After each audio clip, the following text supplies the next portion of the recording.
Je me donne le go. Je le clap. Attends, le temps que la voiture passe. Faut que, au moment où on commence, il y a la voiture qui passe.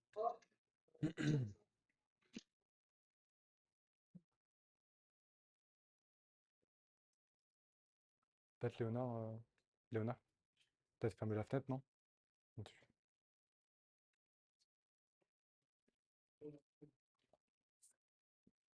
Merci. C'est bon, vous? C'est bon. Allez. Et bah du coup, bonjour, bienvenue à tous. Aujourd'hui dans ce meet-up AWS, on va essayer de transmettre un petit peu les fondamentaux du cloud et d'AWS en particulier. On va commencer par se présenter. Moi, c'est Samy. Du coup, je suis architecte de solutions cloud chez Atos. Ça fait quelques années maintenant. J'aide des clients, tous les jours, j'aide des clients à onboarder sur AWS et à définir leurs architectures pour leurs solutions logicielles euh, et d'infrastructure. Salut, ben, moi c'est Julien. Je vais pas refaire la même redite que Samy parce que j'ai exactement le même poste chez Atos. On va essayer de vous présenter aujourd'hui un peu ce qu'on explique à nos clients, en rentrant un peu peut-être un peu moins dans les détails, mais en même temps vous aurez suffisamment de connaissances en tout cas pour commencer à faire un petit chemin dans le cloud. Du coup, juste comme ça, à main levée, qui c'est qui a déjà fait un peu de cloud? Ok, bah ouais, quand même Qui c'est pas. qui en a entendu un tout petit peu parler? Ok, Ok, ok, l'autre et moitié. ouais, c'est ça. Et le cloud AWS? Ok. Ok, bah super, bah, c'est bien. Alors, on va rentrer vraiment, on va commencer tout au début. Donc, au début, ça va pas être forcément très très technique, mais petit à petit, on essaiera de tout présenter. Si vous avez des questions, n'hésitez pas à nous interrompre au plein milieu, à lever la main comme vous voulez. Si vous levez la main, ils arrivent à démuter suffisamment rapidement pour que sur le stream, ils vous entendent. En tout cas, n'hésitez pas à poser des questions au fur et à mesure. Le but, c'est pas qu'on fasse un grand monologue et qu'à la fin, vous posez tout. Si vous avez le moins de questions ou le moins de doutes ou que vous voulez qu'on se donne plus d'explications, on le fera avec plaisir. Yes. Bon, le petit agenda.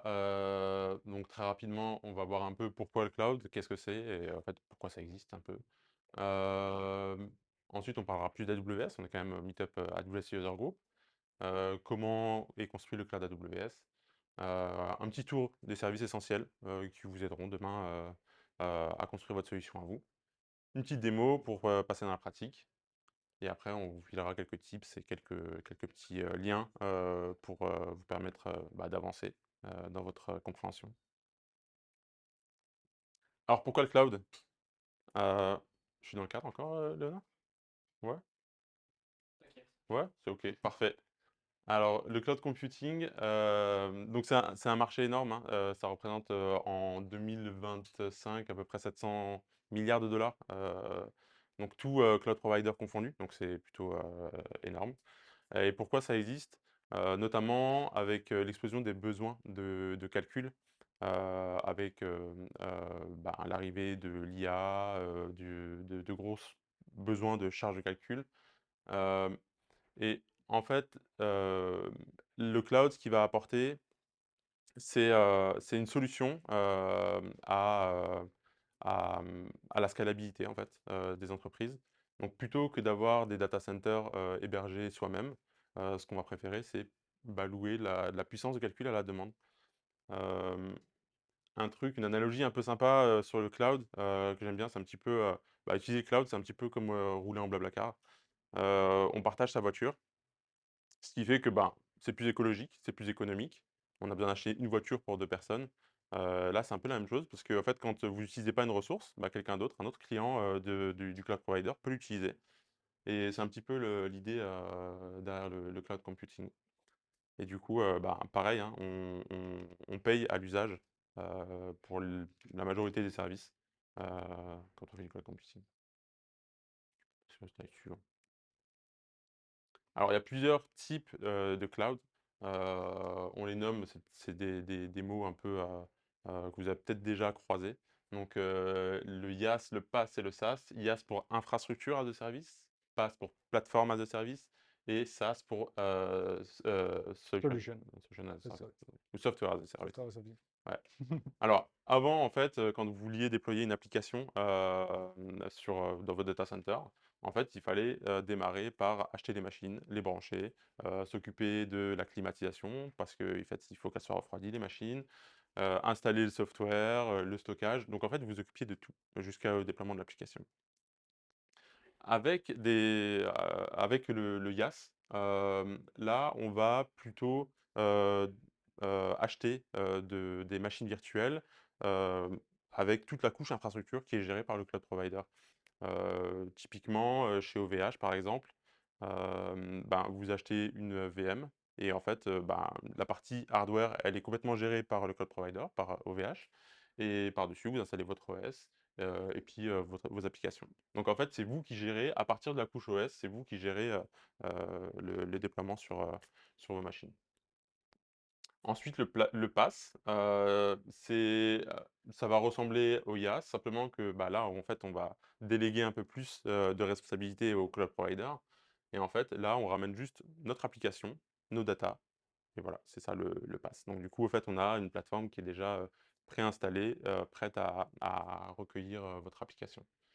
Ce qu'il faut savoir, c'est que ce qui est en rouge là, c'est complètement enfin, vous l'achetez. Donc du coup, en fait, vous n'êtes pas responsable et là, vous avez des garanties, par votre, provider, sur le fait que, ça, c'est tout le temps en marche quoi, ce qui est en rouge.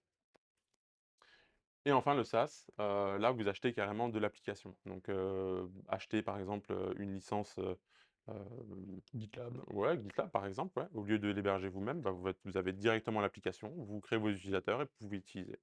Heu, vous roulez directement. Donc en fait, ben, on voit, là, les 4 modes opératoires, de l'on-premise, jusqu'à, en fait, du full managé. On achète une solution déjà toute faite.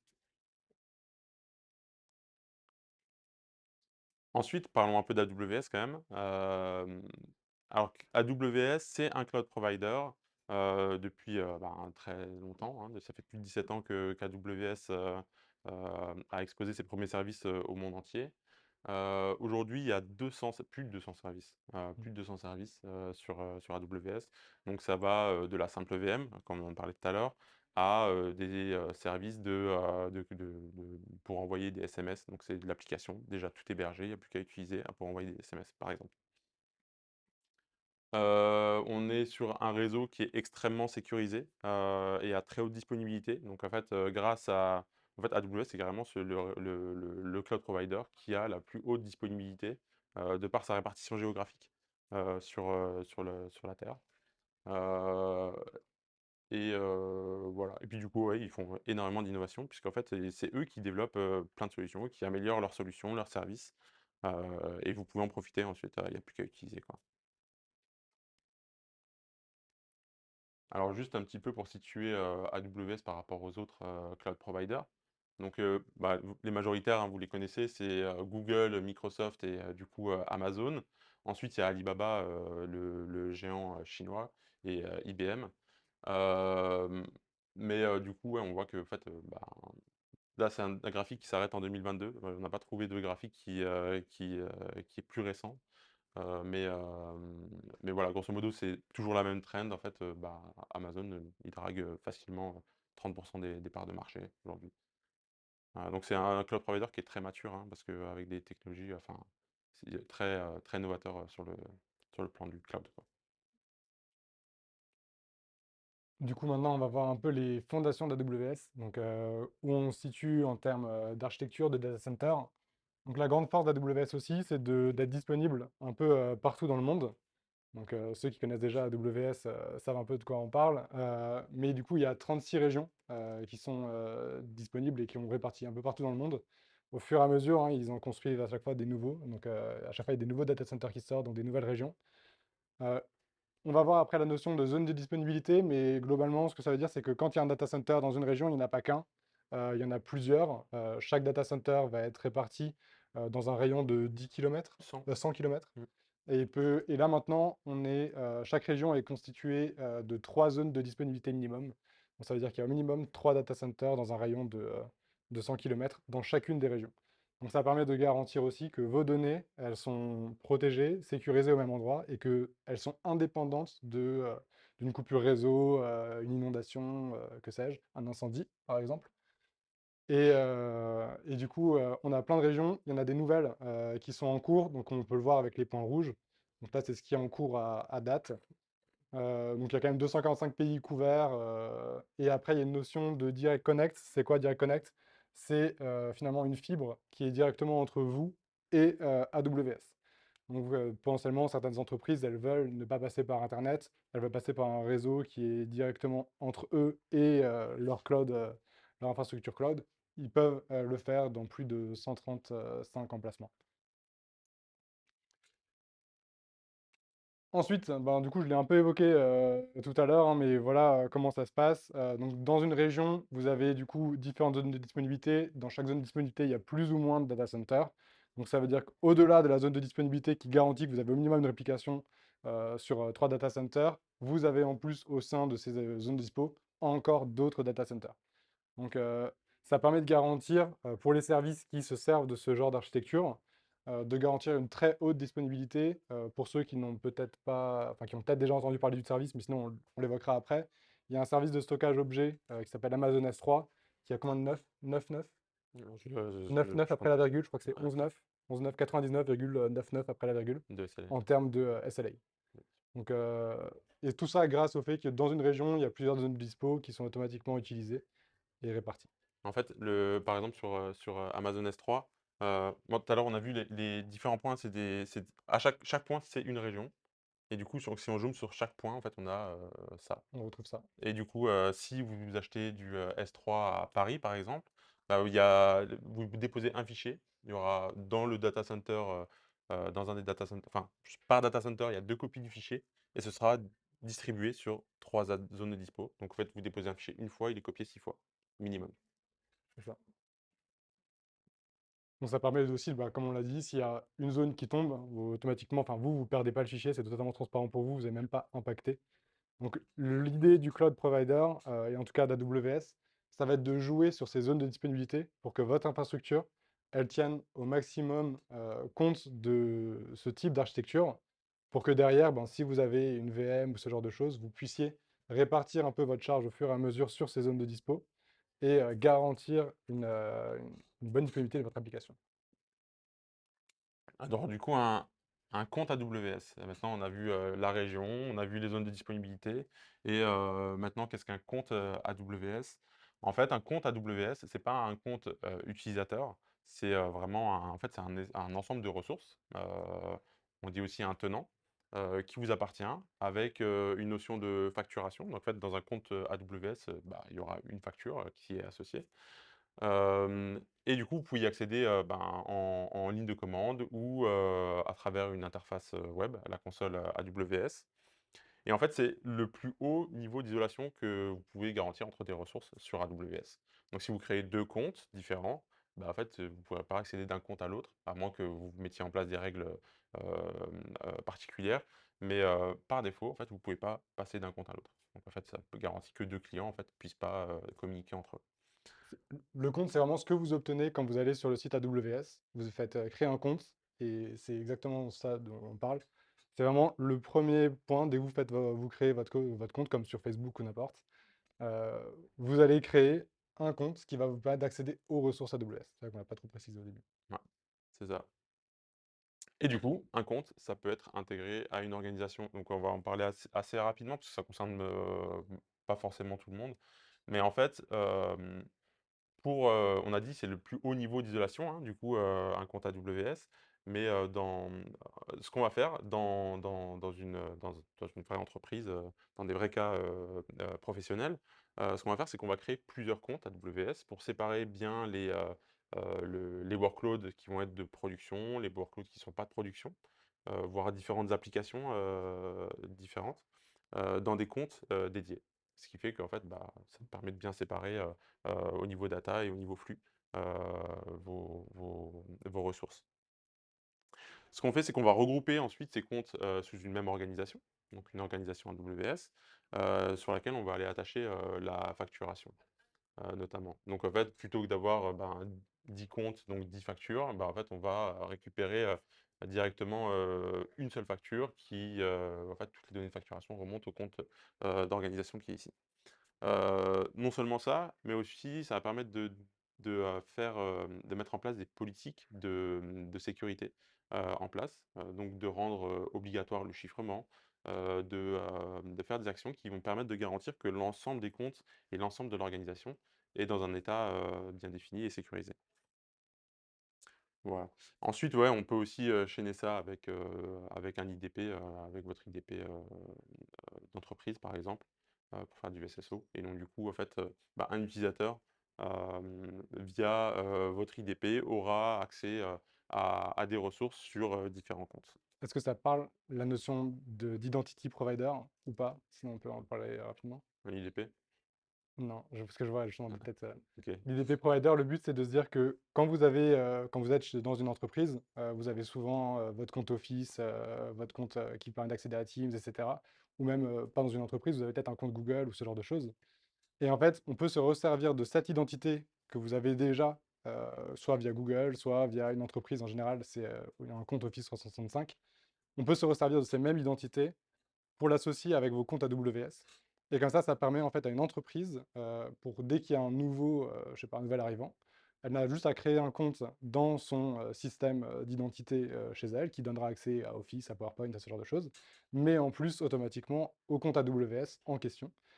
Là, on parle ici, donc Samy a présenté les différents comptes AWS possibles, mais il y aura en général des comptes qui vont être associés pour la production, des comptes qui vont être associés au développement, d'autres peut-être à des équipes de R&D, ce genre de choses. Et en fonction du profil de la personne, elle peut automatiquement avoir les accès à certains comptes uniquement pour accéder à AWS. Et c'est ça qui est assez intéressant avec la notion de compte AWS, c'est comme le dit Samy, on est capable de découper, mais aussi d'assigner quelle personne a le droit d'accéder à quelle ressource. Ouais. L'identity provider aussi, ça permet une chose, hein, c'est que en fait, vous n'avez pas 10 mots de passe à vous souvenir dans une entreprise, ça c'est cool. C'est ça. Bah, vous avez qu'un mot de passe, qu'une identité et vous l'utilisez partout. Et si la personne part, eh ben, il suffit de supprimer son profil, automatiquement, elle n'a plus accès à vos ressources de prod et c'est quand même assez avantageux. Hem, yes, petite, juste pour vous montrer un petit peu à quoi ressemble la console. Ouais, Une fois que vous hop, avez créé un compte, vous arrivez sur cette interface. du coup, ouais, vous arrivez sur cette interface, donc vous avez la liste, enfin des services que vous avez visités, dernièrement. Vous pouvez, naviguer, sur les différents services. Par exemple, on en a parlé tout à l'heure, on parlait d'S3. Donc on peut aller sur S3. Bon là, on est sur un compte, de sandbox, d'Athos. Donc du coup, il y a plein de tests. Heu, mais du coup, il y a ça, il y a la partie facturation qu'on peut aller voir directement. Voilà, vous voyez, ça coûte 230 $ par mois. Enfin sur ce mois-ci en tout cas. Hem et voilà, du coup, vous pouvez naviguer comme ça, heu, directement sur votre compte. Donc là, à partir de là, vous serez capable de choisir les services que vous souhaitez directement visualiser, même en créer. Dans un monde là, toute la démo qui va se faire après se fera via cette interface-là. Donc on va voir comment l'utiliser. Mais dans l'entreprise, en règle générale, on fait rien à la main, parce que le but, c'est d'avoir une architecture qui soit reproductible. Donc on utilisera d'autres outils, qui permettront en fait finalement de coder l'infrastructure que l'on souhaite déployer et de garantir que ce que vous déployez en développement sera reproductible et sera également mis en production. Donc là, ce qu'on va faire, ça sera après dans le but d'une démo. En production, on aurait écrit plutôt du code qui permettra de déployer ce qu'on va déployer à la main. Heu, on a parlé de régions et de zones de disponibilité. En haut à droite, vous pouvez définir aussi sur quelle région vous souhaitez, déployer vos ressources. Vous voyez qu'ici, on l'a mis en Irlande, on est en Europe, en Irlande, mais on aurait très bien pu choisir Paris, Stockholm, la région que vous souhaitez. La notion d'organisation, qu'on a vue, tout à l'heure, elle permet aussi de définir quelles sont les régions qui sont disponibles pour notre compte AWS. Là, par défaut, on voit qu'on a quand même pas mal de régions disponibles. Mais si je vais tout en dessous, on voit qu'il y a 15 régions qui n'ont pas été activées pour ce compte. Et on aurait pu aller encore plus loin et restreindre uniquement à l'Irlande. Et on peut même aller encore plus loin et restreindre quels services on a le droit d'accéder dans quelle région. On aurait très bien pu dire que là, actuellement, bon, nous, on est administrateur chez Atos, donc on a accès à tous les services de la région. Mais on pourrait très bien dire que, il y a certaines personnes qui sont plutôt axées management, qui ne sont qu'intéressées que sur la partie facturation du compte et du coup qui n'auront accès qu'à la partie, billing que Samy a montré. Peut-être d'autres personnes qui n'auront, besoin que d'accéder à la partie réseau parce qu'ils gèrent que cette partie-là et cetera et cetera. Après chacun est libre de faire, les différents profils qu'il souhaite accéder. Ah ouais. Hop là. Et du coup, Et du coup, c'est très bien. Donc là, j'ai déjà commencé un peu à expliquer, la notion de service et de limitation. Et du coup, dans la limitation, en fait, le but, c'est de sécuriser au maximum, votre environnement AWS. Et pour ça, du coup, AWS fonctionne avec une notion de permission. Et du coup, par défaut, les services n'ont le droit de rien faire. C'est simple, comme ça permet de garantir, que c'est à vous de dire qu'est-ce que les services ont le droit de faire. Et donc, c'est vous qui avez la responsabilité de garantir que votre code a les bonnes permissions pour s'exécuter et n'en a pas trop. Hem, hop, pardon, on m'a appelé en même temps, c'est bon, je vérifie que je n'avais pas décroché. Et donc du coup, le but, c'est de garantir que votre, service ne s'exécute qu'avec les bons droits. Et donc pour ça, c'est le service, AWS IAM, donc l'acronyme de Identity and Access Management. Et donc, comment ça se passe? On a une notion d'utilisateur. L'utilisateur, c'est vous, quand vous vous connectez, à la console. Vous avez des permissions qui vous ont été assignées avec le rôle que vous avez utilisé quand vous avez créé votre compte. Par défaut, vous êtes admin quand vous créez un compte. Donc c'est pour ça qu'en règle générale, on n'utilise pas le même compte qu'on utilise lors de la création pour développer dans la vie de tous les jours. On va créer d'autres comptes avec moins de utilisateurs. permissions. D'autres D'autres utilisateurs. utilisateurs, oui. Ouais. Et donc du coup, un utilisateur, on va lui attacher un rôle, mais ce même rôle pourrait très bien être mis ensuite à, des services, comme ici, à une lambda. Et lambda, on verra, c'est un des composants AWS qu'on verra juste un peu plus loin, donc je vais pas forcément rentrer dans les détails. Mais du coup, un rôle, c'est vraiment, on va dire, le contenant. Et dans ce contenant, on va lui attacher des policies. Donc c'est quelle action on a le droit de faire sur quelle ressource. Et on peut attacher plus ou moins de policies, ensuite en détail.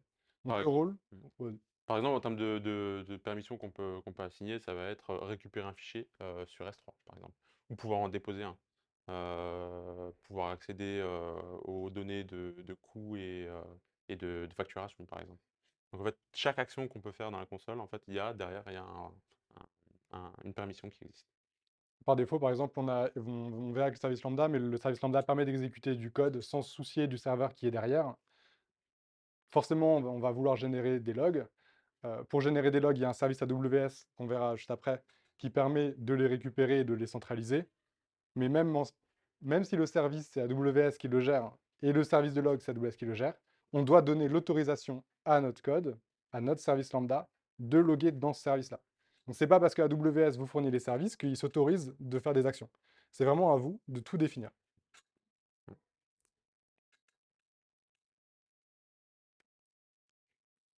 Hem, voilà, donc ouais, on va faire un petit tour des différents services qu'on a un peu estimés, essentiels, qu'on croise un peu, tous les jours nous, dans le quotidien. Mais avant ça juste, il y a, 2 notions, intéressantes, c'est, les services managés et les services, dits serverless. En fait, il y a, déjà qu'est-ce que c'est un service managé? Un service managé, c'est, un, ouais. La définition est compliquée à poser. En fait, sur le schéma, qu'on a ici, qui ressemble beaucoup au schéma, IaaS, PaaS, et SaaS qu'on vous a montré, tout à l'heure. En fait, un service comme RDS, par exemple, qui est un service managé, on va, demander un cluster de base de données et en fait, AWS va vous fournir un cluster de base de données qui est en condition de production et que vous pouvez utiliser. Donc vous pouvez directement, soumettre vos requêtes SQL à ce cluster de base de données. Hem, Par contre, vous vous occupez pas du tout de l'OS, vous vous occupez pas du tout, de la partie, mise à jour. En fait, vous cliquez juste sur un bouton et puis ça se débrouille tout seul, les mises à jour se lancent toutes seules. Et toute la partie mise en sécurité aussi, pareil, elle est assurée par AWS. Vous vous occupez juste de faire vos requêtes SQL, c'est tout.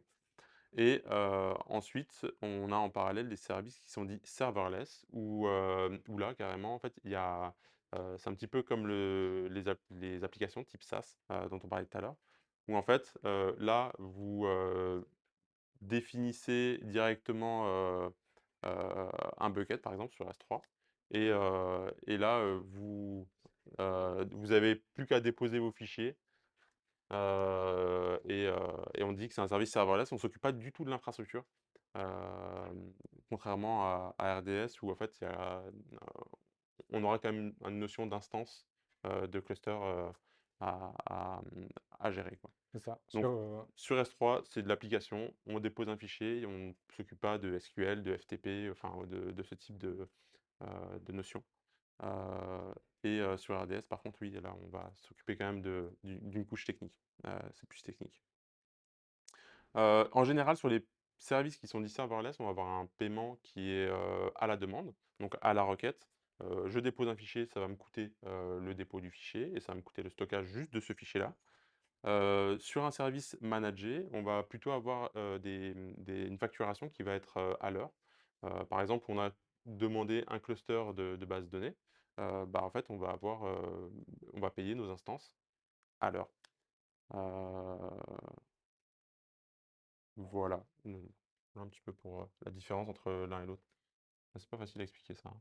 C'est un petit L'idée, c'est que de toute façon, AWS, on l'a compris, hein, il y a 200 services, et cetera, plus ou moins managés, plus ou moins serverless. L'idée pour eux, c'est de vous proposer le maximum de services qui matchera, votre besoin. L'idée pour nous, en tant que, solution architect, c'est de trouver celui qui matche le mieux, avec, le besoin du client et aussi de choisir, celui qui correspond, au pricing, du client. Si, vous commencez dans AWS, vous allez peut-être pas utiliser directement les services, natifs, entre guillemets «plutôt bas niveau», mais vous avez utilisé des services, qui existent par-dessus ces services-là, qui vous permettront finalement de très rapidement, faire des actions en quelques clics ou en quelques lignes, de code. Mais une fois que vous allez comprendre ça, vous avez plus besoin de payer cette abstraction. Samy l'avait évoqué tout à l'heure, plus, on a la partie orange finalement qui grandit, souvent, bah, plus ça correspond à un coût associé au service. Parce que derrière, les actions ou ces actions-là sont couvertes par, AWS qui vous garantit une certaine qualité de service. Après, ça va dépendre des services bien sûr, mais c'est un peu l'idée. yes. Et voici quelques services, du coup, qu'on croise tous les jours. Alors, il y a des services de stockage, là, j'en ai mis qu'un, il y en a beaucoup d'autres, hein, en termes sur la partie stockage, sur chaque, grande, catégorie d'ailleurs. Donc Amazon S3, on en a parlé et reparlé jusqu'à maintenant. Donc c'est du stockage de fichiers, classique. Hem Du coup, on a des services de calcul. Alors moi, je mets à chaque fois de mon préféré à celui que j ah non, du coup, j'ai commencé systématiquement par mon préféré, donc du coup, AWS Lambda, qui est un service qui est complètement serverless. On dépose notre code, mais vraiment, on copie-colle notre code dans Lambda et ensuite, on n'a plus qu'à cliquer pour l'exécuter. Il y a strictement rien à faire, on n'installe rien sur aucune machine, on n'a aucune notion de sur quelle machine, sur quel hardware et tourne notre code. Juste, ben, on clique et ça marche, quoi. En gros, c'est ça. Donc ça, c'est, le serverless, sous toute sa splendeur, lambda. Amazon EC2, on en a parlé un petit peu aussi, c'est, de l'AVM, complètement managé par AWS. Donc jusqu'à, l'OS, c'est AWS qui s'en occupe. Ensuite, c'est votre machine, c'est vous qui la patchez, c'est vous qui vous en occupez. Donc des VM classiques, ce qu'on trouve partout.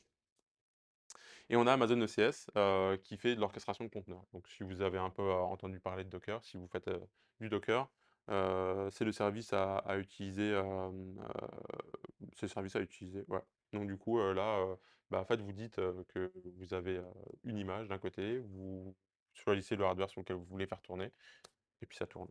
Voilà. Service de base de données, on a RDS. Alors ça, c'est un gros service, un service un peu fourre-tout. C'est, des bases de données, de type relationnel. Donc RDS, ouais, type relationnel. Donc là, vous avez le choix du moteur. Vous voulez, du MySQL, PostgreSQL, MariaDB, SQL Server, il y en a d'autres. Vous pouvez même ramener, plus ou moins votre, propre, SGBD, sur RDS et donc là, du coup, bah, en fait, vous payez votre instance, de base de données à l'heure, à l'utilisation et en fait, vous avez plus qu'à passer vos requêtes SQL. C'est tout et la version, serverless de RDS qui est, DynamoDB, heu Serverless et NoSQL. et NoSQL, ouais, c'est ça. Du coup, DynamoDB, c'est un service, NoSQL, donc on parle pas d'SQL, c'est un autre, protocole pour le requêter et là, on est, sur un truc, où, pareil, donc on paye, à notre requête. Donc quand on va aller ajouter une donnée dans la table, bah, en fait, on va payer notre requête, d'ajout. Quand on va faire une récupération, c'est la même chose et après, il y a un petit peu de stockage pour les données qui restent dans la base, en permanence. Voilà. Ensuite, monitoring, on a CloudWatch, essentiel. Ce service est vraiment, il faut on va passer à côté. C'est lui qui centralise, en fait, toute la partie observabilité. Vous déployez, votre cluster, RDS, vous déployez une lambda, tout le monde envoie les logs, dans Amazon CloudWatch et on a aussi, ben, des vues, des métriques, donc les consommations de CPU, le nombre de connexions et ce genre de choses qui sont, toutes ces informations-là sont centralisées dans CloudWatch. Et ensuite, aussi, très, très important, c'est le Billing and Cost Explorer. Donc ça, c'est un service, qui permet de suivre vos coûts, sur AWS et donc, vaut mieux avoir l'œil dessus. Souvent, ce service, c'est le premier service que vous visitez quand vous créez un compte, AWS. En tout cas, on vous le conseille, parce que le but, c'est de mettre des alertes sur votre billing. Parce que surtout quand on débute, on n'est jamais à l'abri de ne pas regarder le pricing, de dire: «Tiens, ce service a l'air super cool, je vais, le démarrer» et en fait, derrière, on se retrouve avec une grosse facture parce qu'on n'a pas fait gaffe. Donc l'idée, c'est, que dès le départ, vous pouvez vous mettre, des alertes sur, ce que vous êtes prêt à payer ou du moins à vous mettre des alertes pour dire: «Attention, en tout cas, vous êtes en train de payer». Et donc on verra un peu plus en détail après derrière dans les best practices, donc dans ce que nous on recommande. Mais souvent, on peut vous conseiller, c'est le premier service à visiter. Mettez-vous des alertes sur le prix de ce que vous souhaitez faire. Si vous souhaitez juste faire un petit POC, vous mettez quelques dollars ou quelques euros. Si par contre vous savez déjà que vous allez avoir une grosse solution déployée, bah, enfin, vous prévoyez déjà ce que vous allez potentiellement payer. Ça vous permet de garantir aussi qu'une fois que vous avez déployé votre solution dans AWS, elle tourne correctement et qu'il n'y a pas de surcoût que vous n'avez pas anticipé. Ouais. Après du coup, il y a quelques services, donc on le disait tout à l'heure, il y a plus de 200 services, hein, chez AWS. Là, c'est vraiment les essentiels. Si vous démarrez, c'est essentiel.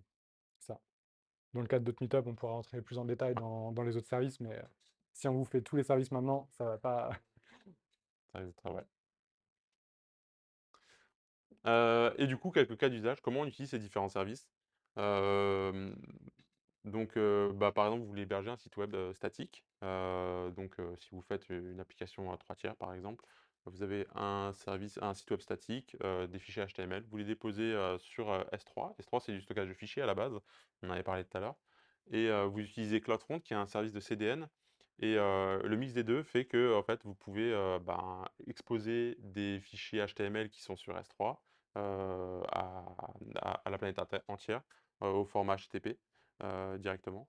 Avec en plus, ben, la puissance d'un CDN, qui va permettre d'accélérer toutes les requêtes, quoi. Ensuite, vous avez votre site statique qui est hébergé. Il va falloir héberger le back-end, donc la partie API. Là, vous avez le choix.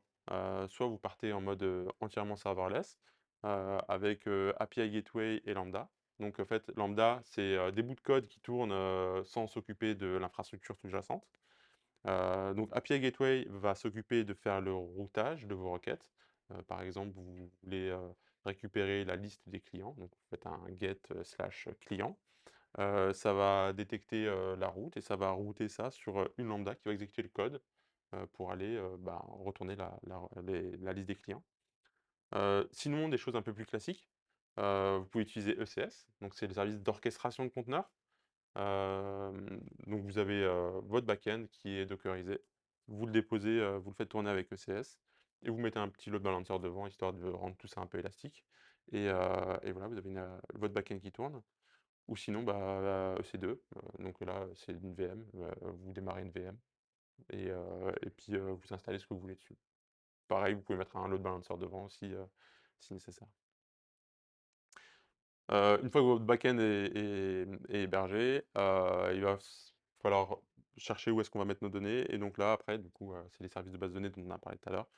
Il y a DynamoDB, full serverless aussi ou sinon RDS qui est un service, managé, c'est la base de données managée, relationnelle, sur laquelle vous allez pouvoir mettre vos données et après oui, un petit peu d'authentification.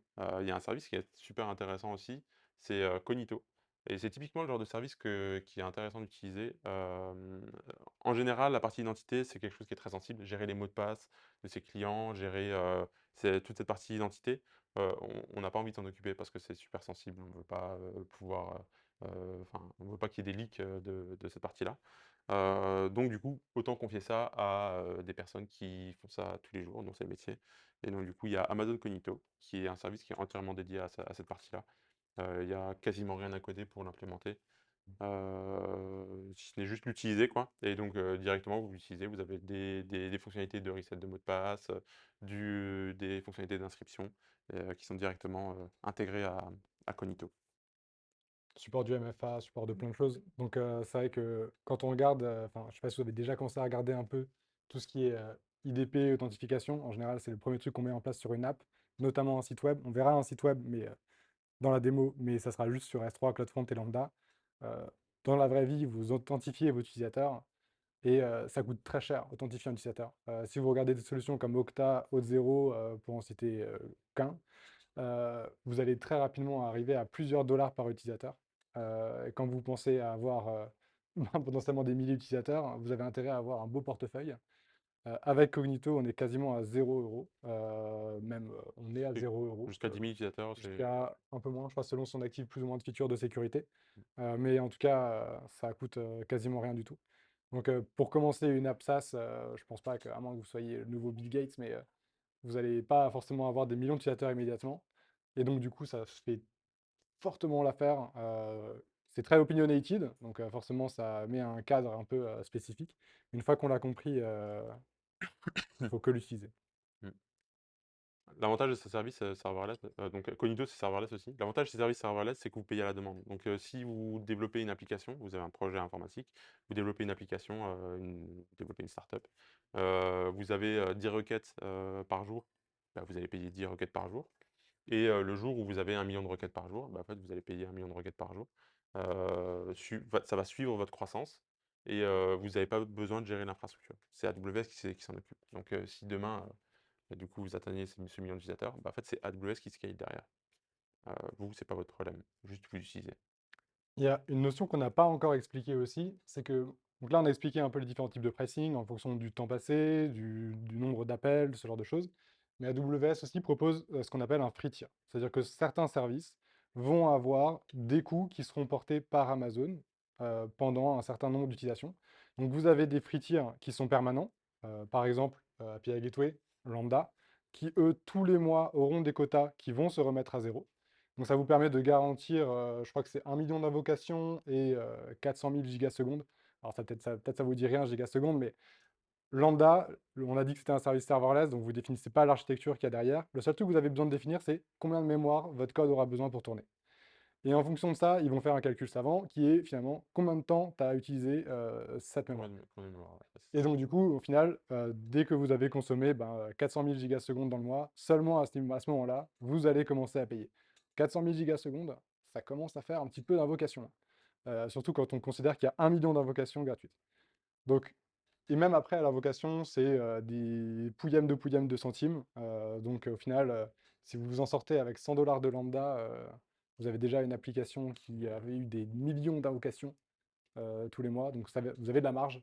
Et API Gateway, c'est pareil, vous allez payer à la requête et à la quantité de données qui va traverser. Et pareil, vu que c'est un service qui est fortement utilisé avec Lambda, franchement, on avait testé dans le cadre du DevFest il y a 2 ans, une application Rust qui était servie par API Gateway et Lambda. On est monté à 1 million d'invocations en simultané, enfin 1 million en 300 millions de requêtes, et on était à 1 dollar, 2 dollars. Ouais, lambda, je crois on est monté jusqu'à 20 dans les stress tests les plus Ouais, Voilà, ouais, avec ça va. 300 millions d'invocations, on est monté à 20 dollars, ça va. En fait, Donc, on a peu de clients qui payent, lambda plus de 10 quoi, en fait, c'est ça. Enfin, en tout cas, c'est vraiment le service. C'est si vous avez le choix sur AWS, essayez de cibler ce genre de service parce qu'ils sont très cost-effectifs. Ça nécessite quelques modifications du code pour que ça tourne dans ce service, mais si vous arrivez à le faire, c'est la manière la plus avantageuse. Dans le cloud, ce qu'il faut se dire, c'est que dès que vous allez allouer de la ressource qui va coûter dans le temps, une VM, ce genre de choses, ça va forcément être plus cher que de l'hébergement on-prem sur un data center chez vous. parce que forcément, vous avez loué du temps de calcul en permanence. Alors que là, si vous achetez un serveur quelque part, bah, vous avez peut-être un coût plus cher initialement, mais sur le temps, ça va être plus rentable. Donc après, à voir où est-ce que vous mettez vos priorités en termes de redondance, de sécurité, etc. Mais si vous arrivez à avoir une architecture événementielle, dans ce cas-là, vous allez faire beaucoup d'économies avec le cloud. Et en plus, avoir une meilleure disponibilité. Alors, c'est tout gagnant. Et on arrive. On arrive à la démo du coup. Donc l'idée de la démo, ça va être de vous montrer globalement, comme je vous l'ai dit, en quelques clics boutons, comment déployer une application statique sur AWS. Donc ça, c'est un peu l'architecture, hein. Mmh. Un peu pas très jolie, mais c'est un peu l'architecture qu'on va mettre en place. Donc vous allez avoir votre utilisateur qui va faire un appel au CDN CloudFront d'AWS. Le CDN, il va vérifier enfin, il va porter le certificat, donc il va vérifier qu'on est bien en HTTPS, etc., faire la redirection si on a besoin. Et ensuite, derrière, il va accéder au bucket S3, parce que votre fichier, le but, c'est que en fait, votre bucket, votre stockage de fichiers, il soit privé, qu'il soit bien fermé à l'extérieur, donc que personne n'a le droit d'y accéder. Et que finalement, le seul point d'entrée pour accéder à votre bucket, c'est de passer par votre CDN. Le CDN, le but pour lui, c'est, une fois qu'un fichier a été accédé, c'est de le mettre en cache. Donc ça veut dire que la première fois que vous allez faire votre appel, bah forcément, vous n'aurez pas de cache, et donc du coup, vous allez devoir chercher le fichier dans votre bucket. Mais une fois que vous avez, quelqu'un, n'importe qui, a fait cet appel, la prochaine fois, ça viendra du coup directement du CDN. Le but du CDN, c'est qu'il est réparti un peu partout dans le monde. Donc selon votre utilisateur, lui, il va peut-être le chercher à Shanghai, il va le chercher à, je sais pas, à Rio de Janeiro, peu importe. Au plus Euh, proche de l'utilisateur, en fait. Ça va le servir au plus proche de lui. Donc c'est ça qui est intéressant aussi, c'est que finalement, en un clic, on va pouvoir mettre en place une solution qui va permettre à votre site d'être disponible très rapidement avec une faible latence partout dans le monde.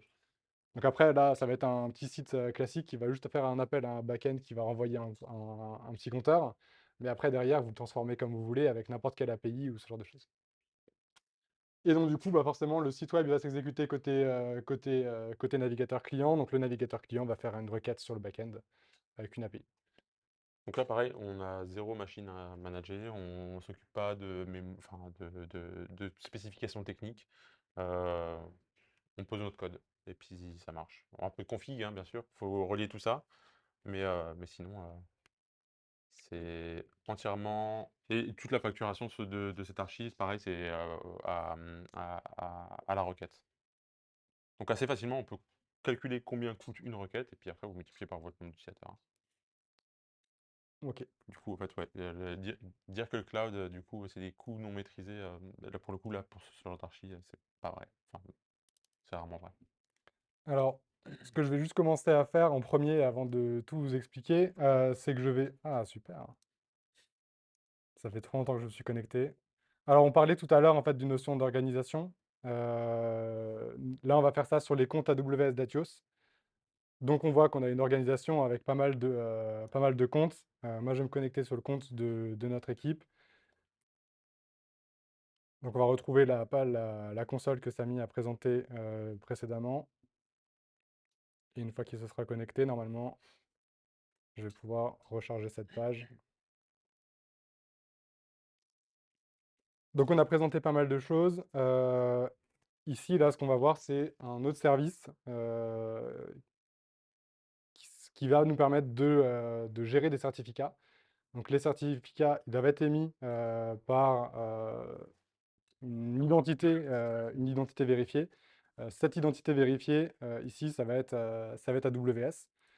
Vu que le certificat, il peut prendre quelques minutes à être validé en termes de réseau, etc., ce que je vais faire, c'est que je vais déjà le faire maintenant. Comme ça, après, j'aurai plus qu'à l'utiliser. Donc le but, c'est de simplement donner un nom. On peut voir que j'avais déjà fait un test avant. Donc si jamais je me rate en plein live, je n'aurai plus qu'à utiliser le backup. L'idée, donc, c'est qu'on a dans AWS, nous, on a déjà réservé un nom de domaine en atios.io. On a délégué à ce compte-là ici, le compte iTeam, on a délégué un sous-domaine. Et donc maintenant, on est capable de créer autant de certificats et d'enregistrements DNS dans ce compte AWS-là. Donc on pourrait très bien imaginer que dans une organisation, vous avez un compte qui gère vos noms de domaine et après, vous déléguez vos sous-domaines directement à des comptes particuliers grâce au service 353 qu'on verra après. Mais l'idée, c'est que vos noms de domaine, ils peuvent être achetés directement dans Amazon, ou alors vous pouvez les acheter chez votre registraire préféré, et après faire la délégation sur les délégations des name servers dans AWS. Donc ici, rien de particulier, je vous donne juste le nom du nom de domaine qu'on va avoir après. Je fais une validation DNS parce que j'ai pas envie qu'on m'envoie d'email. Je choisis le chiffrement par défaut. Je le request. Donc normalement, ça va demander à AWS de me les mettre. On va voir qui va dire OK, j'accepte. Pas trop de réseau. Voilà. Et là, maintenant, ce que je vais lui faire, c'est que je vais lui demander de créer un enregistrement dans ma zone qui s'appelle ateam.atios.io, juste pour que le certificat, après, il soit considéré comme valide quand je vais l'utiliser. Voilà, donc là maintenant, on est tout bon côté certificat, on voit qu'il est en peine d'invalidation, on reviendra le voir un peu plus tard. Maintenant, le but, ça va être de créer le bucket S3. Le bucket S3, il va contenir du coup notre site internet. Alexis, on voit que tu as fait quelques tests, on ne te balancera pas. Alexis, il dort. Hop. Donc, le but du bucket, ça va, comme on a dit, de faire le contenant. On va définir qui a le droit d'accéder. Comme je vous l'ai dit, le but, hein, c'est pas parce que c'est un site web que tout le monde peut y accéder. J'ai vraiment envie qu'on accède à ce bucket uniquement par ma distribution CloudFront, donc je vais le garder privé. C'est-à-dire qu'il ne va être accessible que par CloudFront.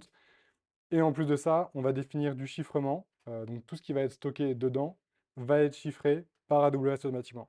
Donc soit on peut voir ici qui va me proposer par défaut une clé qui va être disponible pour mon compte. Automatiquement, il va créer des clés pour chaque compte AWS que vous allez faire.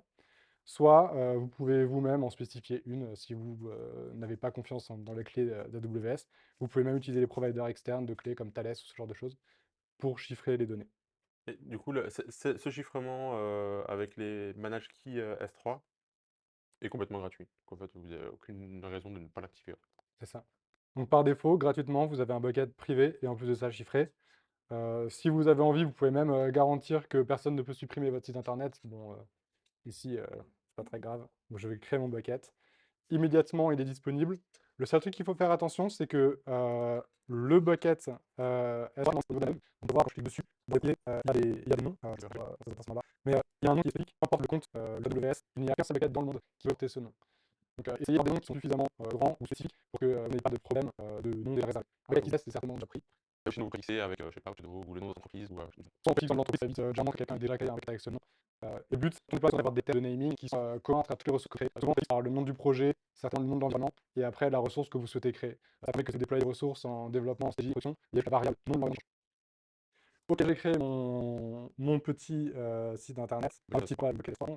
Maintenant, on va créer une lambda. Donc le but de ma lambda, c'est de me servir de compteur. À chaque fois que je vais appeler ma lambda, elle va me retourner un compteur qui va s'incrémenter. Donc, je le mets c'était Sur ta machine ou pas? normalement oui. Donc du coup, ce qui a été fait là, c'est Là, ce que j'ai fait pour l'instant, c'est la partie là. J'ai créé ce petit bucket. Maintenant, je vais m'attaquer à cette partie-là. et le en rouge aussi. Et le rouge qu'on avait mis juste avant. Donc maintenant, je vais m'attaquer à cette partie-là. Alors, pareil, je vais reprendre le même naming qu'avant. Hop. Donc, le but, c'est de créer une fonction. Alors, AWS, il vous permet déjà de créer pas mal de choses. Vous avez soit, du coup, des templates que eux vont vous fournir. Vous pouvez soit le faire ici, comme ici, en partant de zéro. Ou alors, vous pouvez même faire tourner votre propre conteneur. Il faut juste que le conteneur implémente un code spécifique, mais qu'AWS vous fournit. Donc, même si vous avez finalement un runtime qui n'est pas supporté nativement par Lambda, vous pouvez rendre votre code compatible. Ici, dans notre cas, donc on voit là tous les runtimes qui sont supportés par défaut. Donc on voit .NET Java, Python Ruby, et là, il y en a encore plein d'autres. Ici, on va partir sur du 13. On peut définir sur le x86 ou de la on va rester sur de x86, on n'a pas grand-chose. On peut voir, comme on l'a dit tout à l'heure, que dans la notion de rôle, de permission, le serveur console va le faire pour nous. Si on devait le coder, ça serait à nous de définir le rôle, donc de créer le rôle, et qu'est-ce que le rôle va faire. Ici, là, AWS nous simplifie un peu la tâche et va créer les actions par défaut, donc de permettre à la lambda de s'exécuter et aussi de loguer dans le service CloudWatch qu'on a vu précédemment. Si on avait eu par exemple besoin que la lambda aille requêter une base de données, j'aurais lui dire cette action-là a le droit d'attaquer la base de données. C'est ça. Le but, c'est que je ne vais pas forcément déployer une API parce que ça ferait déployer encore une stack additionnelle avec une autre ressource. Donc, on va activer ce qu'on appelle une fonction URL. C'est une URL que Amazon va mettre à disposition pour invoquer notre code directement. Donc, en appelant cette URL qui va être générée, automatiquement, ça va démarrer mon code pour ensuite bah, la faire fonctionner. Vu qu'on est sur un site web public, c'est simplement un simple compteur, je ne vais pas forcément mettre d'authentification. Donc il fait un warning en disant une notification, c'est à toi de le derrière cette notification. Et du coup, il crée une policy qui nous dit clairement on n'est pas du notification sur cette lambda. Ouais. On prend la responsabilité de vérifier nous-mêmes. Et moi, je ne vais pas vérifier. Ensuite, on est bon et on va activer le Corse parce que forcément, on va l'invoquer depuis un site internet. Donc, il faut que les bons headers de retour, donc que le serveur il autorise bien mon site web à réceptionner la requête. Avec les fonctions URL, je ne sais pas si vous avez des exemples de use case que vous avez vous déjà, mais si vous avez des webhooks par exemple, vous aimeriez qu'ils déclenchent quelque chose, un envoi de mail, bah, en fait vous créez une lambda, une fonction URL et puis il roule quoi. Euh, et vous paierez certainement rien jusqu'à 400 000 gigasecondes d'utilisation. Donc c'est C'est ça. un moyen de faire des webhooks gratos quoi. Là encore, on le répète, hein, mais j'ai pas mis d'autante, mais côté, il n'y a pas d'action sur les services externes. Le code va juste exécuter de son. L'application sur le fait qu'il exécute ou pas, ça ne change rien, parce que je sais qu'il va passer dans la réel, mettez un check sur vérifier votre token JWT si vous avez un utilisateur qui s'y connecte, etc. Donc en tout cas, maintenant, on est bon. J'ai juste à créer ma fonction. Il va me créer du coup tout ce qu'on a dit, donc la lambda et en plus de ça, les policies qui vont bien. Donc on voit bien qu'il l'a créé. On se retrouve avec le petit URL. Alors pour l'instant, il ne se passera pas grand-chose si je vais sur l'URL parce qu'il m'a simplement mis un Hello World hein, en question. Moi, ce que je vais faire, c'est que je vais juste prendre le code que j'ai créé. Un petit peu de Python. Bon, ça devrait aller Normalement, à peu près 10 lignes. je vais l'expliquer, mais c'est vrai que alors, s'il veut bien. Ouais, rapide tout. Je vais le dicter si tu veux. Ouais, et pourquoi il ne veut pas coller hein, le copain.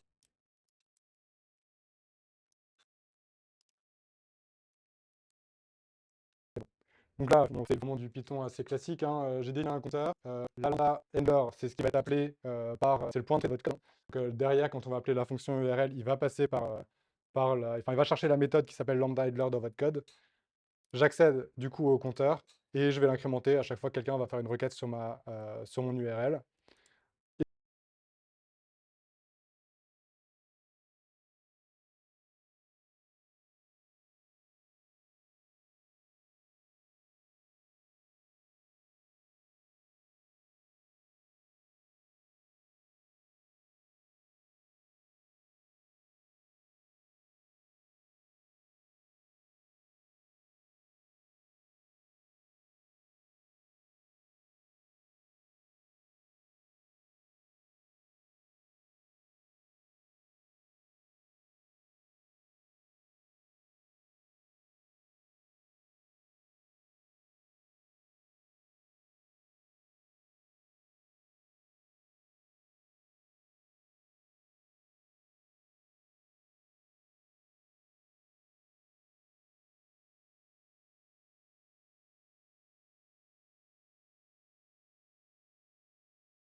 Et je réponds simplement à status code 200, je lui dis que c'est du JSON. J'ai pas besoin de m'embêter avec les headers qui vont bien Corse parce que c'est le service lambda qui va le porter pour moi. Et du coup, une fois que je suis content du code que j'ai généré, j'ai plus qu'à déployer. Et là, il va me dire super, tu as réussi à le déployer. Et là maintenant, on va vérifier que je ne me suis pas trompé. Voilà. Donc là, je suis en train d'appeler ma fonction et à chaque fois que je vais l'appeler, il va incrémenter mon compteur. Donc là, Il fait plus 2 à chaque fois ou? non, c'est parce que j'ai cliqué 2 fois. Mais voilà. Donc là, ça incrémente bien mon compteur. Et c'est ce compteur-là qu'on va réceptionner après dans notre page web plutôt. Donc là, on est déjà en train de démarrer du code à la volée. Et ce code à la volée, on peut voir la configuration. On lui a défini, il y a un timeout de 3 secondes. C'est largement suffisant pour afficher un compteur.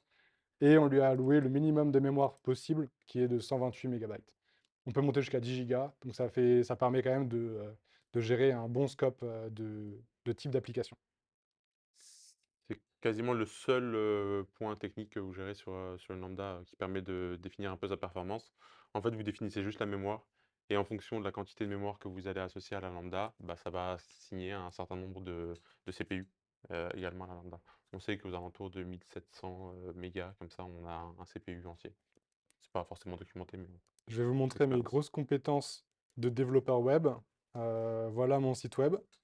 Et je vais simplement lui dire bah, d'appeler cette lambda URL dès que je vais visiter le site et il va m'afficher le nombre de visites qu'il y a eu. Et donc du coup maintenant, donc, j'ai ma page web qui est bonne. Je vais pouvoir du coup la mettre dans mon bucket qui est vide. Donc on va récupérer le petit index.html. On va le mettre dedans. Il va dire est-ce que tu es sûr que tu veux vraiment le mettre? Je vais lui dire oui. Donc là, c'est bon, le fichier, il est stocké. Donc là, maintenant, on l'a pas vu, mais il est automatiquement réparti sur 6 data centers. Donc c'est un super site internet, hyper robuste maintenant. Mais pour l'instant, il est accessible par personne. Donc l'idée, c'est de retourner sur notre petit certificat. On va espérer que qu'il est maintenant valide. Voilà, on voit qu'il est maintenant disponible. Donc mon certificat, je vais pouvoir l'utiliser. Tu peux revenir sur le schéma pour me montrer que Ouais. Donc là, on a créé le bucket S3 qui contient déjà mon site internet. La lambda qui va nous permettre d'afficher le petit compteur, et ici, ça qui fait notre petit HTTPS. on l'a créé au début parce que ça met un petit peu de temps à Ouais. se valider. Comme ça, c'est Et fait. donc maintenant, ce qu'on va faire, c'est qu'on va créer la distribution CloudFront qui va nous permettre d'accéder à ce bucket S3. Alors, on va créer la distribution. Nous, ce qu'on veut, c'est qu'on va faire une application classique. euh, Origin domain. Tout.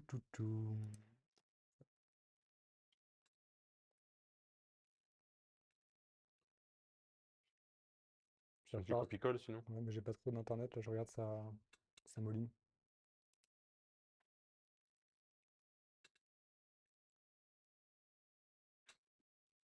Pourquoi il veut pas? C'est l'effet des mots. Ah, Ah, c'est en train d'arriver. Voilà. Donc là, le but c'est que je lui fasse pointer donc, la distribution CloudFront sur mon bucket S3. Donc je vais pas faire le backup, hein, c'est celui que j'avais fait créer au cas où. On va pas forcément lui spécifier de chemin dans le bucket S3. Mon site internet il est à la racine, donc je vais directement utiliser la racine. Il va lui donner un nom, là, on peut appeler un peu comme on veut. Je vais laisser le nom du bucket S3. On a envie, pas forcément que ça soit public, hein, parce que notre bucket, il est privé. Donc, on va lui dire qu'on va générer ce qu'on appelle un Origin Access Control. Ça va permettre de générer finalement une identité sur notre distribution CloudFront qu'on va pouvoir valider au niveau du bucket S3. donc là, c'est pour donner les permissions à CloudFront de pouvoir chercher des fichiers sur S3. C'est ça. Comme on disait tout à l'heure, en fait, par défaut, il n'y a pas de possibilité d'accéder à S3. Et donc là, vous allez voir, c'est très dur. Je vais cliquer sur ce bouton et il va dire, est-ce que tu es sûr de vouloir faire en sorte que CloudFront accède à ce bucket S3? Je vais lui dire oui. Et donc maintenant qu'on est bon, il nous dit attention, c'est très bien, la distribution CloudFront, elle est maintenant associée à ce qu'on appelle une Origin Access Control, mais notre bucket S3 n'a pas encore les droits D'autorisation. d'autoriser justement cette identité. Et donc il va nous donner la policy, donc finalement, ce qu'on a vu tout à l'heure sur les rôles IAM, les actions en fait, à référencer au niveau du bucket pour que le bucket accepte cette distribution. Donc là, pour l'instant, j'ai rien à faire, je l'aurai juste après. On peut, si on a envie, rajouter des headers custom ou activer du WAF ou ce genre de choses. Dans notre cas, donc le WAF, c'est le Web Application Firewall, où on peut mettre des contraintes sur qui accède à notre bucket Internet, de quelle région, avec du throttling, ce genre de choses. Pour notre compteur, on est assez tranquille. On peut définir des politiques de cache. On peut aussi définir le fait que ça redirige d'HTTP vers HTTPS. Donc on va le mettre directement, vu que j'ai déjà généré un certificat. Ici, on a une politique de cache. On a origin request policy. Non, on peut le laisser par défaut. On peut définir les réponses additionnelles, on s'en fiche. J'ai pas envie d'activer le WAF. On peut définir aussi, bon ça, c'est pas forcément un détail très important, mais comme je vous ai dit, on a le CDN qui est réparti automatiquement partout en fonction de la zone dans laquelle on va mettre en cache. Ça va coûter plus ou moins cher le cache par rapport à l'origine à laquelle vous accédez. En Irlande, si on essaie d'y accéder d'une destination qui est assez loin, sinon il y a plus de trafic à traiter, donc ça va être potentiellement plus cher. Ce qu'on peut faire, c'est qu'on peut restreindre un peu cette zone pour dire, ben, si tu es trop loin de la distance, tu prends une destination qui est un tout petit peu plus proche. Donc tu auras un peu plus de latence, mais tu n'as qu'un certain nombre de caches qui sont pris. Pour notre cas, ça suffit largement de limiter ça à l'Amérique du Nord et à l'Europe. Tu veux les mettre au milieu, non? Oui, Ouais. voilà, t'as raison, c'est ce que je viens de le dire. On va aussi définir du coup un nom de domaine. Alors notre nom de domaine, c'est celui qui va matcher avec notre certificat. Hop. On va lui chercher le certificat, donc on a vu tout à l'heure ici Meetup29 et Timatios. Donc là, c'est bon, il voit bien qu'il va chiffrer toutes nos requêtes en TLS 1.2 2021. On n'active surtout pas le legacy support pour avoir une IP sur nos CDN, sinon ça va nous coûter 600 $ par mois. Le défaut de root object, comme on a dit, c'est un CDN. Donc vu que c'est un CDN, il est fait pour servir des fichiers dans S3, mais nous, on va faire un site internet. Donc le but, c'est que notre utilisateur, il ne va pas taper à chaque fois .index.html ou un certain nombre de sous-fichiers si on commence à se balader. Et donc ce qu'on va lui dire, c'est que par défaut, si l'utilisateur il vient avec rien du tout et juste notre nom de domaine, par défaut, il ciblera le fichier qui s'appelle index.html, j'ai pas mis de slash ou quoi que ce soit, parce qu'il est directement à la racine. Si on était autre part, on aurait mis d'autres choses. Pas besoin de gérer l'IPv6, pas besoin de gérer d'autres choses. Je crée ma distribution. Donc là, il me dit, bah super, il a créé la distribution, c'est trop bien. Par contre, attention, effectivement, on a, ce que je vous ai dit tout à l'heure, on doit quand même encore autoriser notre distribution CloudFront à accéder à notre bucket S3. Donc là, je viens de copier la policy en cliquant sur le petit bouton. Et j'ai plus qu'à aller dans le bucket, dans les permissions, updater qui a le droit d'accéder à ce bucket, et on retrouve le fait de dire, ici, on a le service CloudFront qui a le droit d'accéder à notre bucket, donc on voit bien qu'il a le droit de faire un getObject sur notre bucket, mais uniquement si on vient de l'identité CloudFront qui a été créée pour notre distribution. Donc ça veut dire quoi? Ça veut dire que s'il y a quelqu'un d'autre dans le compte AWS d'Atios qui crée une autre distribution CloudFront, même s'il pointe sur mon bucket, tant qu'il n'a pas modifié ce fichier, il ne pourra pas y accéder. Donc là, on est bon. On sauvegarde. Normalement, la distribution CloudFront, elle va arriver. Donc là, on voit qu'il est en train de décoller parce que forcément, chaque fois que vous faites l'action sur la distribution, ça doit se répartir sur toutes les zones de disponibilité que vous avez choisies. Donc ça va être aussi, par exemple, si vous faites un jour de votre site internet, vu que c'est un cache, il faudra invalider le cache pour être sûr que vous avez votre nouveau site internet qui est disponible. Là, on n'en a pas besoin, hein, c'est le premier déploiement. Et normalement, si j'accède à ça, très bien. Tu mets ton domaine? Ouais, pour l'instant, j'ai pas encore le. Deploying, de toute façon. Ouais. Donc, ce qu'on va faire, c'est que je vais juste aller dans Route 53. Donc, Route 53, c'est le registrar. C'est lui qui va permettre de dire, quand on arrive sous-domaine a-team.atios.io, de définir quelle action on souhaite faire, au service on souhaite joindre. Donc, juste lui dire, hop, d'aller router le trafic sur CloudFront et d'aller sur la distribution CloudFront qu'on vient de créer. Et on le fait quand on arrive sur le sous-domaine Meetup 29. Donc, dès qu'on arrive sur meetup29.ateam.atios.io, on va être redirigé sur la distribution CloudFront qu'on vient de là. Je vais créer le record. Normalement, c'est instantané. Donc, on voit tous les autres records, on voit le au cas où. Et donc là,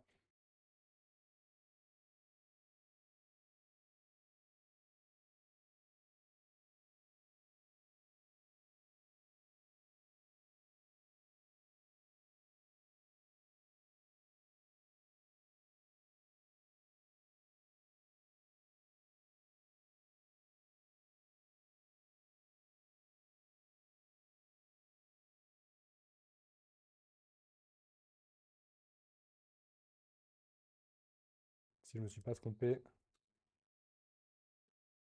Voilà, le site internet qu'on a créé juste avant est disponible. Et là, si je refresh, on se retrouve avec le compteur qui s'incrémente.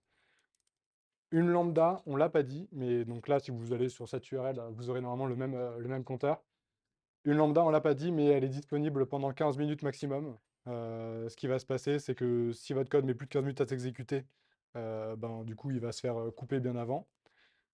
Donc, ce qui se passe, c'est que le but de lambda, comme on l'a dit, c'est de paralléliser vos requêtes. Là, on n'a pas beaucoup de requêtes, je suis tout seul, donc il y a de fortes chances que... bah, il y a plein de gens qui sont en train de l'appeler là. Euh, Ce qui va se passer, c'est que le lambda, là, le code est très rapide. Imaginons qu'il était long à s'exécuter, on faisait un traitement, quelque chose de particulier. Là, lambda n'aurait pas le temps d'exécuter, enfin, de répondre à temps avant ma nouvelle requête ou mon nouveau refresh. Donc, ce que le service lambda va faire, c'est qu'il va en démarrer une deuxième à côté ou une troisième. Donc là, ce qui se passe, c'est que là, maintenant, si on est très nombreux à appeler du coup ma lambda, ce qui va se passer, c'est qu'il y aura potentiellement une, deux, trois lambdas en parallèle, chaque lambda avec son propre compteur. Donc là, le chiffre, il s'augmente parce que c'est tout le temps la même lambda qu'on cible. Mais maintenant, si on était vraiment très nombreux, il y aurait de fortes chances que le compteur soit individuel par rapport à chaque lambda. Ce qu'on ferait à ce moment-là, on utiliserait une base de données pour centraliser cette notion du nombre de bits, quoi. C'est ça. Oui, on ne le stocke pas directement dans le code parce que si après 15 minutes, de toute façon, il n'y a pas d'état sauvegardé, ben, on perdrait toutes les visites. Mais donc voilà, donc on voit que ça marche correctement. Oui. Personne n'a bombé le endpoint, Un petit c'est peu à un très moment donné, étonnant. mais c'est plutôt... mais en tout cas, ça serait capable de gérer largement. Donc là, on retrouve un peu l'architecture qu'on a vue, hein. Donc là, Route 53 dans lequel j'ai fait mon lien entre mon nom de domaine et ma distribution CloudFront.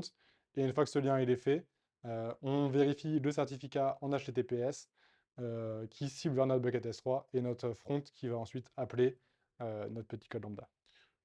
Ça, en perso, si vous déployez ça pour vous, il y a de fortes chances que ça reste gratuit pendant très très longtemps. En fait, parce que du coup, c'est que des services où il y a un free tier qui est énorme. Donc du coup, ouais, il y a de fortes chances que vous payez rien du tout. Le seul truc peut-être qui coûte, c'est l'hosted zone, donc c'est la zone dans laquelle on va créer le nom de domaine qui coûte 50 centimes 50 centimes par mois, quoi qu'on fasse. par mois. Quoi qu'on fasse, c'est ça. Donc un site web hébergé à 50 centimes par mois, c'est plutôt, Et c'est robuste, plutôt quoi. Du coup, là, vous pouvez aller. Là, vous avez une infrastructure digne d'un Netflix. c'est ça. Après, libre à vous de transformer cette architecture ou ce clic-bouton là en une infra un peu plus robuste pour que derrière, bah, en fait, vous ne faites pas appel directement à la lambda, mais peut-être à votre service d'API qui lui fera les contrôles nécessaires de votre utilisateur, etc. Peut-être des questions sur la démo et sinon on attaque la suite. Ok.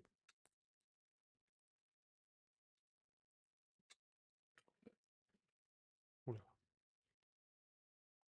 Alors, ça se passe bien? Oui, ça se passe bien.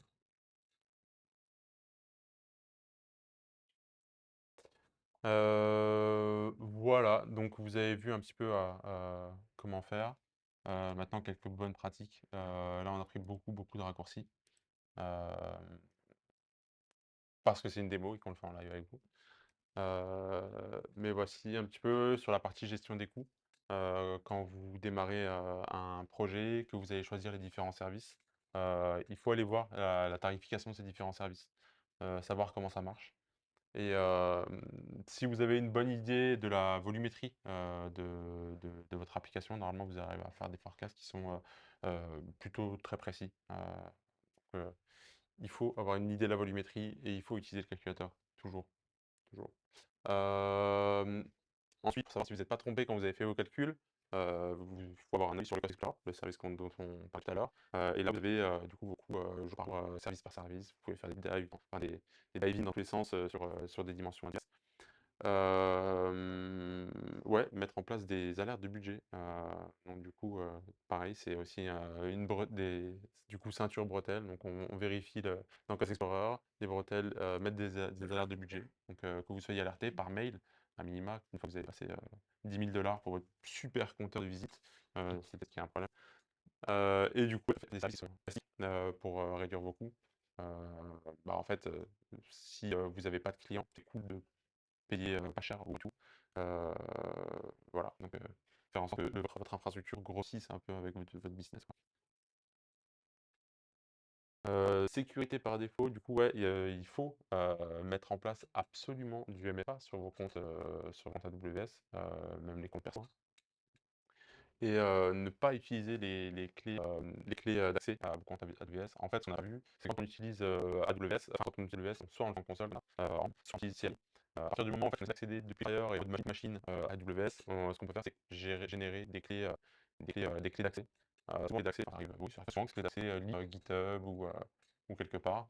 Un mauvais commit.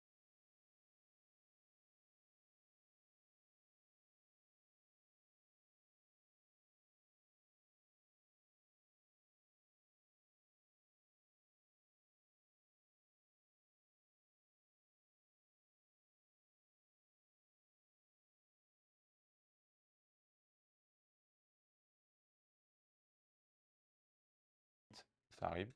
Ouais, normalement, moins d'une minute après, vous verrez des EC2 démarrer, des VM démarrer avec du minage de Bitcoin, normalement assez rapidement, quoi. Voilà. Donc ne pas utiliser les clés, c'est le meilleur moyen de ne pas se faire avoir. Mettre en place IAM Identity Center pour pas utiliser les utilisateurs IAM. Donc ça parlera à ceux qui ont un petit peu utilisé AWS. Donc IAM Identity Center, c'est la gestion de l'organisation. Donc en fait, avoir des identités qui utilisent des rôles et pas des utilisateurs directement IAM. Et puis oui, n'accorder que les droits strictement nécessaires à vos ressources. C'est pas la peine de dire que la lambda, elle a besoin d'accéder à tous les buckets S3 si en fait elle a même pas besoin de S3, quoi. Donc ça, ça peut paraître évident. Et voici quelques ressources pour approfondir. Pas sûr que vous prenez une photo, sinon on pourra vous fournir les slides aussi. Alors du coup, Skill Builder et Workshop, c'est des ressources qui sont superbes. En fait, Skill Builder, c'est un petit peu, vous avez plein de workshops, des tutos pour vous onboarder sur AWS en suivant votre niveau. C'est super bien foutu. Du coup, on vous conseille d'aller jeter un œil.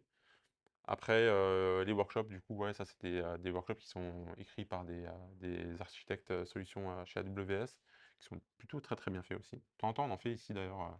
On les utilise souvent pour faire des workshops pendant l'AWS User Group. En général, il y a toujours des warnings, mais vérifiez quand même les prix, Ouais, parce que c'est quand même intéressant, surtout si vous faites ça sur votre compte perso, de vérifier le coût du workshop avant. En général, il l'explique à chaque fois, donc vérifiez bien avant.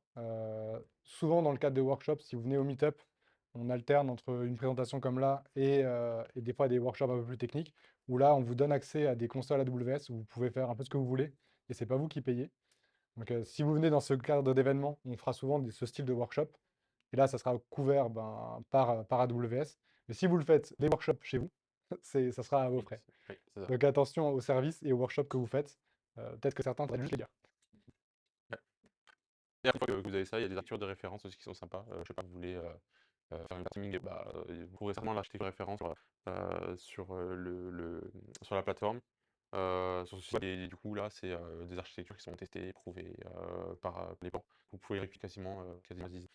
Et après, vous avez ça. Il y a le podcast AWS en fait, super bien, qui anime Sébastien Sarr, qui anime beaucoup la tête AWS en France. Donc, c'est une fois par semaine, tous les jeudis, je sais plus. Et voilà, et Service Authorization Référence. C'est moi qui l'ai mis. Ouais. C'est un peu on a dit, ben, tout est une notion de permission, de droit, etc. En fait, sauf qu'on commence assez compliqué de voir qu'est-ce qu'on fait. Alors, c'est depuis la console web, alors il y a quand même des sur qu'est-ce qu'on peut mettre. L'avantage de ça, c'est que ça va lister tous les services AWS. Et ça va vous dire exactement toutes les actions qui sont possibles et sur quoi vous pouvez contraindre c'est assez intéressant, je m'en sers quotidiennement. Donc, de regarder ça à l'avance, ça vous évitera de mettre des étoiles et de se retrouver avec le C2 qui a accès à tout. Et comme il a dit, il vaut mieux être dans le principe privilège, de restreindre vraiment chaque action. Et ça, enfin, cette page web vous aura vraiment. Voilà. Est-ce que vous avez des questions ouais. Mhm. Ah oui, sur une VM, du coup. Ok. Ouais, c'est bon.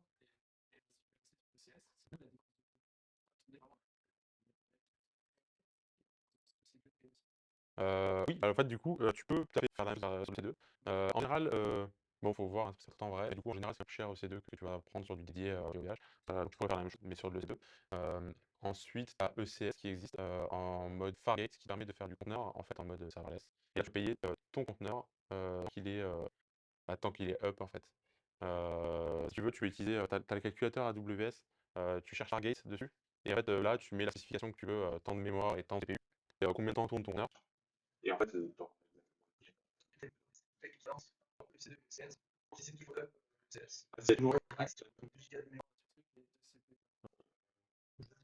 ECS, Fargate, c'est beaucoup plus cher que Plus cher que C2.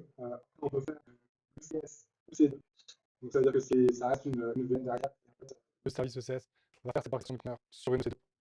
Mais en règle générale, c'est toujours plus cher de faire du Fargate. Ouais, en fait, ça dépend. Si ton conteneur il est pas tout le temps up, le C2 tu l'auras réservé tout le temps, bah, c'est dommage, Ouais. quoi. Du coup, tu l'avais à l'API tout le temps. Fargate, là, tu peux avoir à la demande, hein. Du coup, le scaling, il se fait à la demande. Une requête, ça démarre le conteneur. Quand tu as besoin de faire répondre à beaucoup de clients, bah, ça va faire de l'auto-scaling, mais ça va faire aussi scaling scalable, quoi. Mais si ça t'intéresse, on pourrait faire un workshop sur ECS, ça pourrait être une super idée. Ce qui est intéressant, c'est que le ECS, même si effectivement c'est plus cher comparé à l'EC2, c'est que tu peux aussi très facilement gérer. Et après, ça veut dire aussi que ton application il y a ce qu'on a pour éviter de garder des choses en mémoire. Mais on peut très rapidement en fait, gérer 1, 2, 3, 4 conteneurs à laver de la même version de notre application. Comme dit Samy, on met un load balancer devant et automatiquement répartir la charge sur les conteneurs qui sont dispo. Donc même si effectivement c'est plus cher, ça reste hautement disponible, bien plus robuste. Ouais. Après, c'est pas forcément comparable. En fait, tu peux pas vraiment comparer EC2 et ECS parce que ça. Ouais, dans l'essence, c'est pas la même chose. AWS en termes de particuliers, poker ou tester son côté, ça reste assez cher. Pour l'entreprise, c'est largement avantageux parce que si tu souhaites faire du load balancing de conteneurs, potentiellement tu vas devoir avoir 1, 2, 3 data centers. Déjà, en plus en on-prem, c'est un peu plus compliqué d'avoir déjà 3 data centers. Et en plus de ça, il faut avoir les règles réseau qui vont entre les data centers, avec tes versions d'application qui vont dans les data centers. Et ensuite, tu vas garantir que tu as suffisamment peu de latence pour que ton application réponde correctement. Là, avec ECS, en 3 clics, tu as déployé ton conteneur dans 3 zones de dispo. Et vu que AWS garantit les latences entre ces zones de dispo, tu as des pouillèmes de millisecondes uniquement. Alors que si tu dois faire la même chose pour une entreprise on-prem, c'est beaucoup plus compliqué de garantir la même chose. Tiens, on va faire le test. Du coup, t'as dit combien? 2 Go de RAM, Ouais, 2 gigas de RAM, je sais plus quel était rapide. T3 small, allez. T4G, je pense qu'on va pouvoir trouver du T4. Tac, T4G small, boom, 2 Go. Donc du coup, là, tu serais à 7,74 $ par mois. Ça, c'est possible. Sur EC2, ouais. Ah non, par contre, tu as du saving plan. Alors, du coup, si tu as besoin tout le temps, tu peux aller dire que tu réserves l'instance, mais à un moment, tu auras des coûts préférentiels. Et là, on va repartir sur du on-demand. On triche pas. 13,40 $. Du coup, la licence, elle est énorme, hein. À partir du moment où tu vas la réserver un peu longtemps, du coup, c'est le prix 13 $. Ok. Du coup, c'est cool, les comparables. Et après, par contre, si tu veux faire de l'ECS, du coup, Fargate, tac, on va voir. Tu as une task qui dure Tu peux définir l'unit, je crois ouais, que 24, limite, mais 24 heures. Une tasse, c'est quoi? C'est Un conteneur. 10. Ok. Non, non, là, là, on va vraiment définir le nombre de conteneurs. Après, je sais pas si tu peux faire. Ok, ça marche. Mais du coup, ça change rien. C'est ça? Ça sert à plus. Non, mais en fait, du coup, là, on va mettre des pods plus petits, Ok. Ouais, ouais. tu vois. Donc, en fait, non, on va mettre 4 de 0,5, ça nous arrange pour le calcul. Ça te va?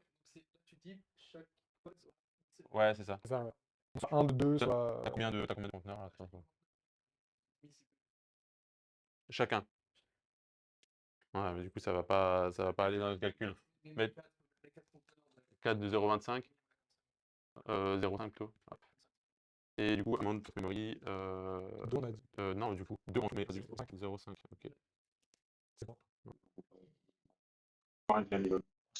Conteneur par gate. Du coup, on va faire ça, et puis on va mettre 2. Hop. T'es sûr que Ouais. ouais. Non, mais voilà, faut trouver la bonne répartition. Mais On fait 1 et 2 au pire. ouais, c'est vrai, on va faire 1, 2, 2. Hop là. 2. Et puis, 2, et là, ça, il va me dire, il n'y en a pas assez. Ouais. C'est 2, 4. En fait, il y a des combinaisons qui n'existent pas. Hop, un CPU et 2. Ouais, voilà. Donc c'est plus cher. 36, ouais. Voilà. Par contre, c'est pas la chose. L'objectif, tu vois, c'est de passer sur le et à partir du moment où tu peux, c'est intéressant. Ouais, c'est ça. Et pas le scaling, du coup, c'est AWS qui le gère aussi, ça c'est cool.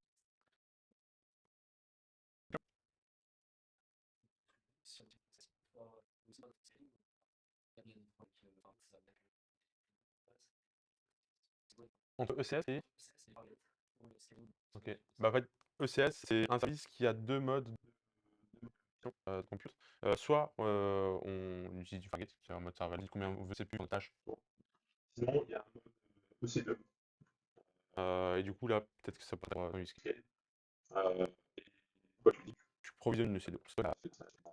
Il y a tu l'associes à un ton cluster CS CS, mais comme fournisseur de ressources. Tu vois. Et à ce moment-là, tu payes ton EC2 tout court. Par contre, tu ne payes pas. C'est un service gratuit aussi, il prend pas compute. sans rien sauver.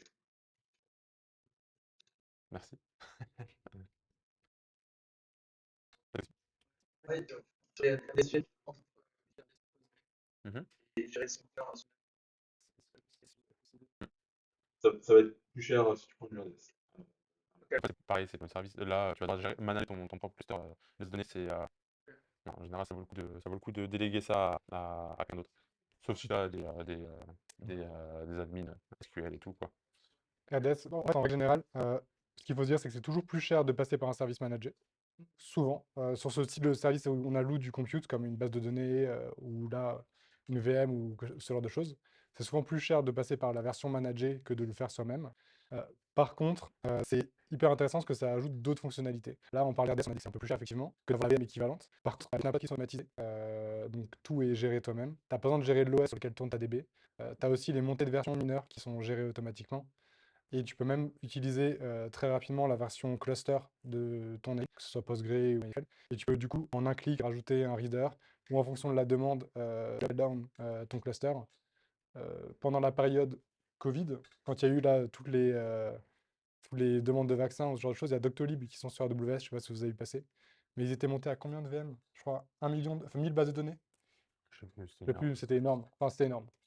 Et ils ont réussi à avoir ça sans downtime grâce en fait à la partie RDS cluster d'AWS.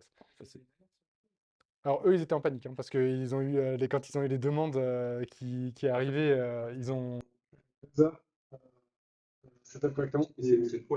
Mais faire 2 heures pour gérer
les centaines de milliers, voire même plus de demandes, c'est...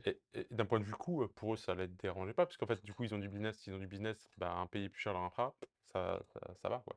C'est pas grave. C'est normal. Et Et ça qui est intéressant, c'est qu'après, du coup, on est capable, du coup, si on connaît la charge, on peut déjà provisionner du compute. bah, plus AWS qui fait, du coup, bah, en fait, faut le.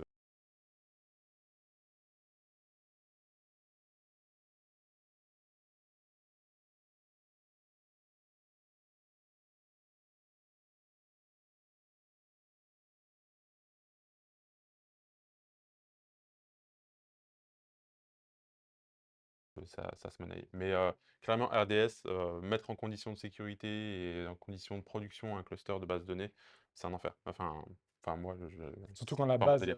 quand la base elle commence à grandir, sur les applications où on se développe nous-mêmes, où on se fait une application perso, Mm. souvent on a l'habitude de tout foutre au même endroit. On achète une VM, on loue une VM, et on met tout dedans et ça tombe en marche.